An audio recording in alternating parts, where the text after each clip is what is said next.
नमस्कार दोस्तों, आज हमारा मधुमक्खी पालन बी कीपिंग का 6वां वीडियो है, 6th पार्ट है। और इसमें चलिए बात करते हैं मधुमक्खी पालन के लिए आवश्यक उपकरण, equipments needed to do beekeeping in India. दोस्तों, पहला हमारा इक्विपमेंट है या आवश्यक उपकरण या कह लो आप, सबसे मेन इक्विपमेंट हमारा मधुमक्खी का बक्सा, या जिसको हम बोलते हैं मोनग्री, या इंग्लिश में बोल दो लैंगस्ट्रोथ बी हाइव। एपिस मेलिफेरा जो मधुमक्खी है उसको लैंगस्ट्रोथ बक्सा है जो उसमें पाला जाता है। यह मधुमक्खियों के रहने का घर है जो आमतौर पर लकड़ी का बना होता है। इसके लिए आम, तून या गम्हार की लकड़ी अच्छी मानी गई है। आधुनिक मधुमक्खी बक्सा का निर्माण सर्वप्रथम एल लैंगस्ट्रोथ ने सन 1852 में किया था, जो मोनांतर सिद्धांत यानी प्रिंसिपल ऑफ बी स्पेस, यानी मक्खी को रहने के लिए कितना स्पेस चाहिए, दो छतों के बीच मधुमक्खी को चलने के लिए लगभग 9 मिलीमीटर दूरी होनी चाहिए, जिसको बोलते हैं मोनांतर सिद्धांत या प्रिंसिपल ऑफ बी स्पेस, जिससे कि मधुमक्खी आराम से रह सके।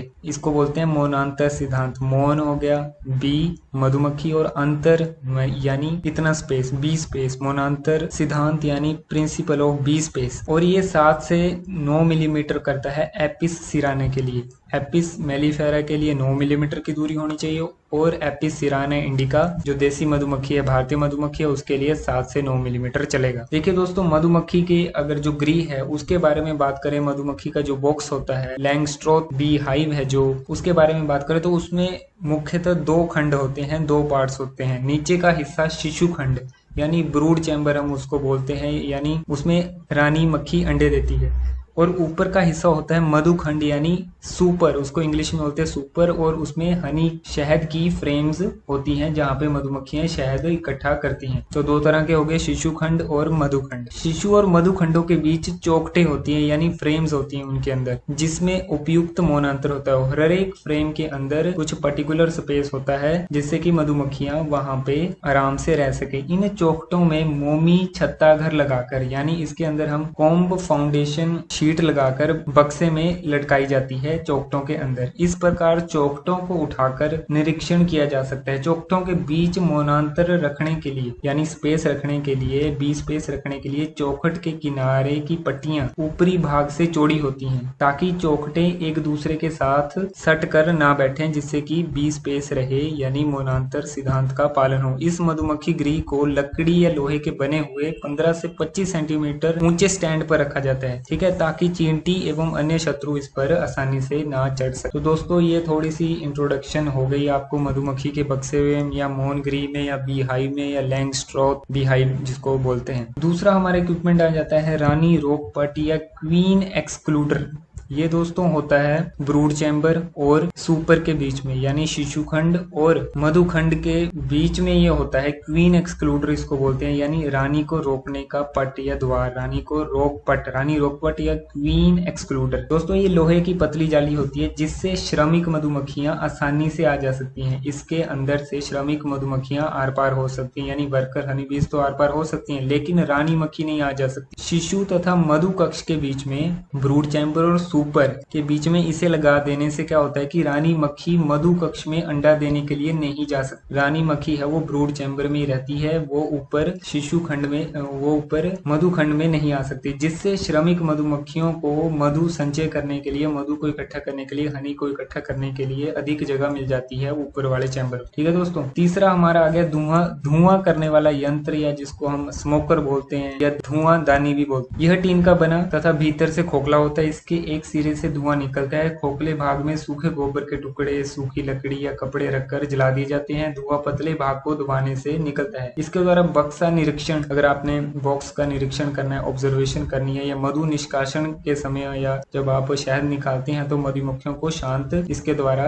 धुआं निकाल के किया जाता है। ये तो हो गया धुआं करने वाला यंत्र या स्मोकर। चौथा है कि हमारे दस्ताने चाहिए। ये चमड़े, प्लास्टिक, जीन्स, कपड़े, रबड़ अथवा ऊन के बने होते हैं। इनकी लंबाई कूहनी तक होती है। मधुमक्खी परिवार को निरीक्षण करते समय इन्हें हाथों में पहनने से हाथ एवं शरीर के अन्य अंग मधुमक्खियों के डंक से सुरक्षित रहते हैं। दस्ताने या ग्लव्स इसको इंग्लिश में बोलते हैं। पांचवा है हमारा नकाब। यह एक प्लास्टिक नकाब को इंग्लिश में बोलते हैं be well, BWE well, VEIL well. यह एक प्लास्टिक और तार की जाली से बनी हुई टोपी होती है जो निरीक्षण करते समय मधुमक्खियों के आक्रमण से चेहरे की रक्षा करने के लिए हम डालते हैं। छेमा हमारा इक्विपमेंट आ गया नर फोर्स, या इसको बोलते हैं ड्रोन ट्रैप। ड्रोन हो गया, नर मधुमक्खी होती है जो ट्रैप फोर्स या उसको फंसाने वाला। नर मोनो को फंसाने के लिए, नर मधुमक्खियों को फंसाने के लिए इस यंत्र का प्रयोग किया जाता है। जब नर मोनो की अधिकता हो जाती है, ज्यादा हो जाते हैं, तो उन्हें फंसाकर या तो नष्ट कर दिया जाता है या एक जगह से दूसरी जगह ट्रांसफर या स्थानांतरित कर दिया जाता है नर फोर्स के द्वारा, ड्रोन ट्रैप के द्वारा। और सातवां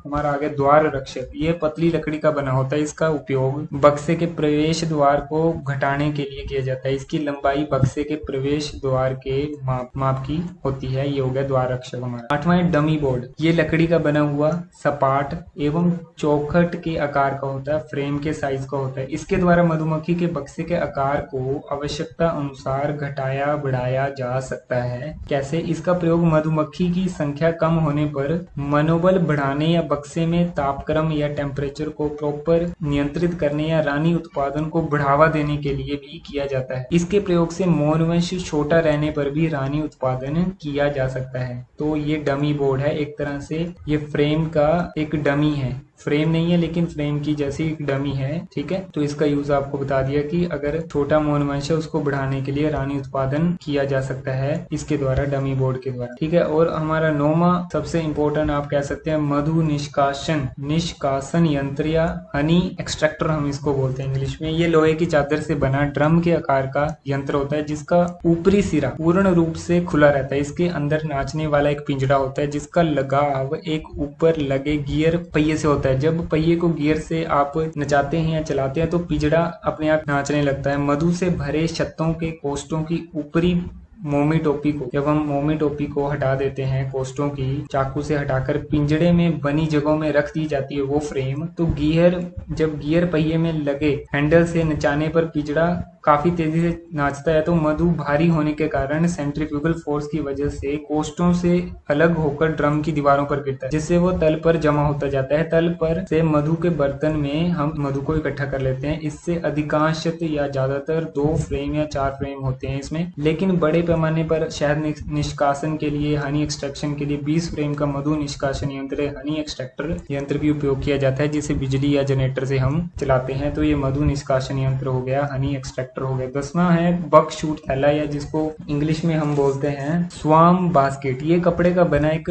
झोला सा होता है जिसके एक किनारे पर लोहे का रिंग लगा होता है तथा दूसरा किनारा खुला रहता है। इसके द्वारा बाहर बैठी हुई मधुमक्खी परिवार को अगर पकड़कर बक्से में आप बसा सकते हैं बकशूट थैले की मदद से। 11वां है हमारा फीडर या भोजन पात्र जिसको बोलते हैं। ये लोहे का बना एक चौकोर या मालाकार बर्तन होता है। प्राकृतिक भोजन के अभाव वाले मौसम में कृत्रिम भोजन या जो आर्टिफिशियल हम भोजन देते हैं जैसे चीनी की चाशनी है जिसको शुगर सिरप बोलते हैं इंग्लिश में, चाशनी को इसमें रख दिया जाता है तथा इसके अंदर साफ घास या पुआल के सूखे टुकड़े रख दिए जाते हैं ताकि मधुमक्खी उस भोजन में डूबने ना पाए। अगर वैज्ञानिक ढंग से बना भोजन पात्र ना मिले तो किसी साधारण ग्लास या तस्तरी या प्याली से भी काम चलाया जा सकता है, परंतु इसके प्रयोग से चीनी की चाशनी पलट कर बिखरने का भय रहता है। इनके अलावा, इन इक्विपमेंट्स या उपकरणों के अलावा अन्य उपकरण भी है जिनकी हम बात करने वाले हैं दोस्तों, जैसे है छिलन छुरी या अनकैपिंग नाइफ। ये क्या है? ये एक इस्पात की बनी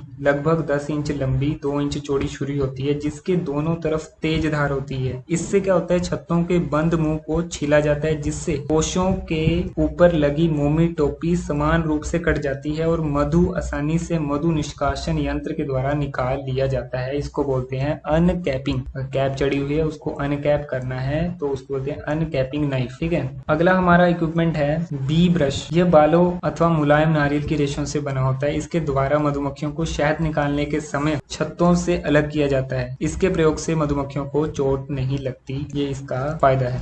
अब हम बात करने वाले क्वीन सेल प्रोटेक्टर या रानी कोष्ठ रक्षण यंत्र। यह लोहे के तार या प्लास्टिक से बनी गोल आकृति सी होती है जो रानी सेल को श्रमिक मक्खियों द्वारा तोड़ने से बचाने का कार्य करती है। क्वीन सेल प्रोटेक्टर, जैसे इसका नाम है, रानी कोष्ठ रक्षण यंत्र। अगला हमारा यंत्र है क्वीन यंत्र या उपकरण, आप बोलो क्वीन एक्सक्लूडर, जिसकी हमने पहले बात की थी। इसको हिंदी में बोलते हैं रानी अवरोधक जाली या रानी रोक द्वार, आप इसको बोल सकते हैं क्वीन एक्सक्लूडर। दोस्तों ये लोहे की बनी हुई जाली होती है जो मधु बक्सा के मुख्य द्वार पर लगाई जाती है, ठीक है। इससे रानी मधुमक्खी घर से बाहर निकलने से मजबूर हो जाती है, परंतु श्रमिक मधुमक्खियों का आना जाना बाधित नहीं होता। इसका प्रयोग बकशूट रोकने के लिए किया जाता है। इसके अलावा है बक्सा औजार, जिसको बोलते हैं या इंग्लिश में बोलते हैं हाइव टूल। यह लोहे का स्पैचुला आकृति का बना होता है जिसका प्रयोग चौखटों एवं जो अंतपट को हटाने एवं मधुमक्खी गोंद से सटे फ्रेम को या प्रोपोलिस से सटे जो फ्रेम है उसको अलग करने के लिए किया जाता है। इस हाइव टूल का इस्तेमाल या बक्सा औजार जिसको बोलते हैं। अगला है हमारा उपकरण क्वीन केज या रानी पिंजड़ा। यह प्लास्टिक का बना गोल और जालीदार होता है जिसका एक सिरा खुला तथा दूसरा सिरा बंद रहता है। इसका प्रयोग रानी रहित मधुमक्खी वंश में नई रानी मौन को किसी रानी विहीन मौन वंश में देने के लिए उपयोग किया जाता है। जहाँ पे रानी नहीं है वहां पे रानी डालने के लिए क्वीन केज का इस्तेमाल किया जाता है। अगला हमारा उपकरण है वैक्स मेल्टर। वैक्स को मेल्ट करने के लिए ये डबल वॉल्ड चैम्बर है, मतलब 2 दीवारें होती है इस चैम्बर में। जो बी वैक्स है, जो मधुमक्खी का जो वैक्स है उसको पिघलाने के लिए इस्तेमाल किया जाता है ताकि हम छत्ता आधार वाली शीट्स हैं, कॉम फाउंडेशन शीट्स हैं, उनको बना सकते। ठीक है। अगला हमारा है पोलन ट्रैप या पराग फंदा जिसको बोलते हैं। ये हम इस्तेमाल करते हैं एपिस मेलिफेरा के लिए जिसमें छेद होते हैं 4.7 से लेके 5 मिलीमीटर के होल्स होते हैं। पोलन ट्रैपिंग स्क्रीन हम इसको बोल सकते हैं, जो कि पराग को मधुमक्खियों के पैरों से पोलन बास्केट से निकालने में इस्तेमाल किया जाता है, पोलन को इकट्ठा करने में इस्तेमाल किया जाता है। ठीक है। और अगला हमारा उपकरण है बी एस्केप बोलते हैं इसको इंग्लिश में, ताकि ये एक करता है to provide one way passage to bees. मधुमक्खियों को एक तरफा रास्ता देने के लिए ये इस्तेमाल किया जाता है बी एस्केप। ठीक है दोस्तों। एक और उपकरण है दोस्तों कॉम्ब फाउंडेशन मिल। ये इसका उपकरण का इस्तेमाल किया जाता है ताकि हम प्रिंट कर सके नेचुरल सेल साइज है जो of desire comb foundation sheet for Apis mellifera और एपिस सिराना के लिए हम उसको प्रिंट कर सकें। जो कॉम्ब फाउंडेशन शीट है उसके लिए कॉम्ब फाउंडेशन मिल होती है। तो दोस्तों ये थे सारे इक्विपमेंट्स और या उपकरण आप कह लो जो कि मधुमक्खी पालन या बी कीपिंग के लिए इस्तेमाल ज्यादातर होते हैं, बहुत ही ज्यादा कॉमन है। जब मधुमक्खी पालन कोई करता है तो उनको इन उपकरणों के बारे में पता होना चाहिए। तो दोस्तों अगर आपका किसी भी तरह का सवाल है तो आप जरूर पूछें, जरूर कमेंट कर दीजिए, कोई चक्कर नहीं। और अभी इस वीडियो में फिलहाल इतना ही। नमस्कार।